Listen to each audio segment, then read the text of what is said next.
It's a lovely day at Point Pleasant, Virginia today. Clear skies, warm weather, and slow winds. I was a weatherman at Virginia and always did the exact same thing every day, tell the weather. It got boring and repetitive, so I left my job when I was 25 years old and I became a photographer and cameraman. I went to many places and nations and took some wonderful pictures and sold them. The only place I haven't visited was the Fever Swamp of Florida, Tampa Bay. Everyone warned me to never go there as there are monsters lurking in the swamps. Of course, I never believed these theories, so at my recent destination, I went there by cruise. When I arrived, everything seemed quiet as if everyone was hiding from something or someone. Their blinds were shut down and their doors were locked. But I finally arrived at my brand new house there. The previous owner seemed terrified and he told me to keep the blinds shut and lock the door. But every time I asked him why, he would ignore me and continue talking. As he left to the nearest bus stop, I never saw him again. So as I slept in my brand new king bed, I heard growling outside.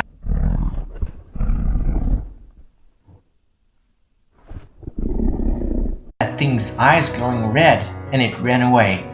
This was the time that I locked the windows and doors, and I fell asleep. The next morning I ate breakfast, which was an egg sandwich.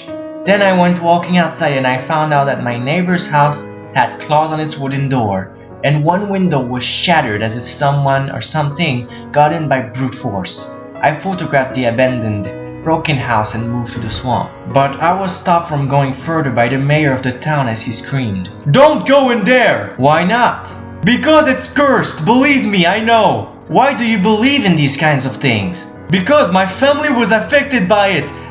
At that point, I just moved back to my house, ignoring him completely, and I waited for the night to go to the swamp without being seen.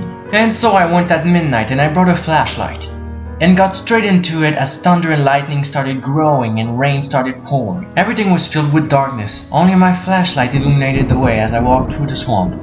When I arrived at the swamp in the dense forest, I heard a low growl that seemed to be surrounding me, as if there was an army of wolves around me.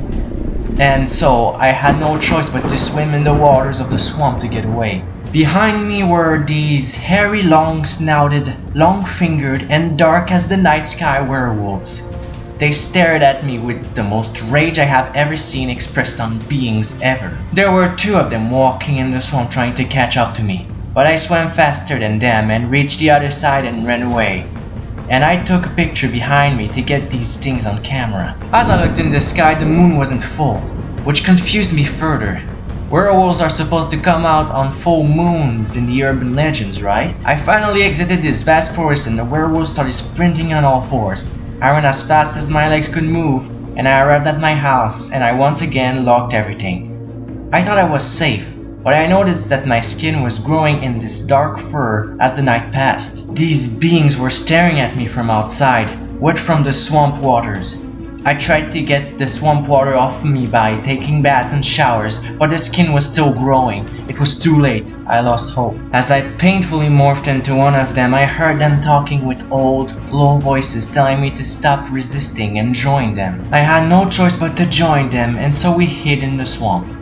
Our food were people that ventured to the swamp. Hello everybody, I'm afraid that our new member has been one of them for a full month now.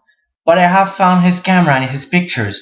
We will complete his dream. We will sell all his pictures as a souvenir of who he once was. Yours truly, the mayor.